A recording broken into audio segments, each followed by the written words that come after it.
Real disclaimer, this is just for fun. I haven't fucking lost it. I actually don't care about the Kardashians, and this is the most concentrated effort that I've ever put in to discussing the Kardashians.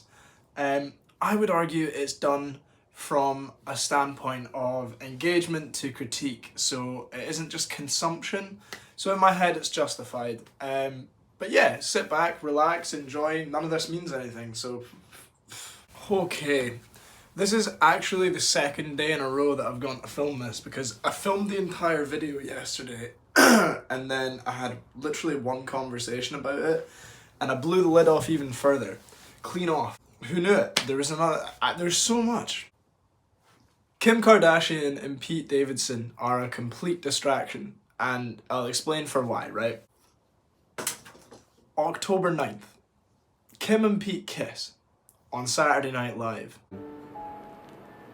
The kiss was actually due to Pete receiving a doctor's note in a sketch a couple of weeks prior saying that he should be allowed to kiss the hosts more because his brain doesn't work too well. With that in mind, right, the kiss that they share isn't a particularly loaded kiss either. It's a quick, and then he does the gag of checking if he's got a boner.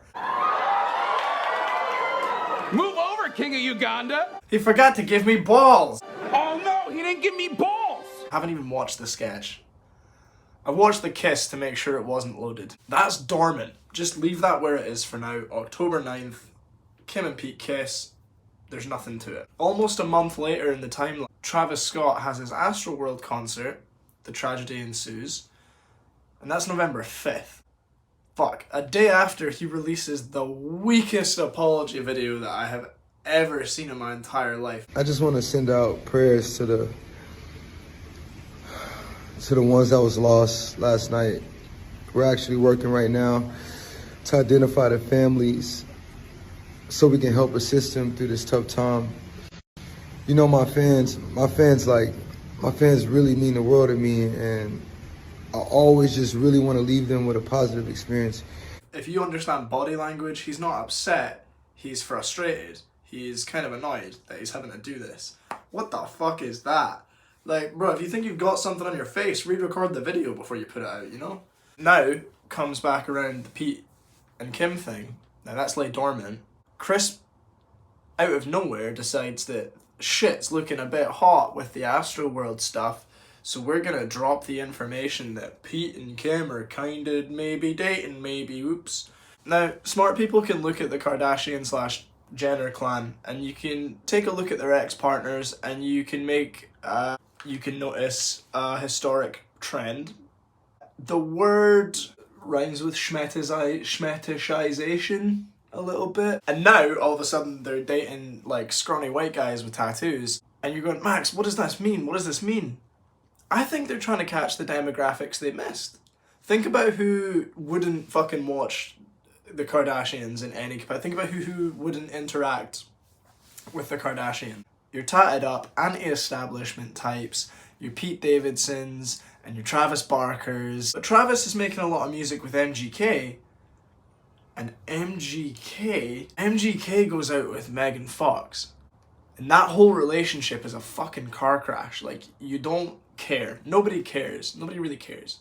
But we can't stop looking at that fucking smouldering wreck at the side of the road. We fuck on Airbnb tables.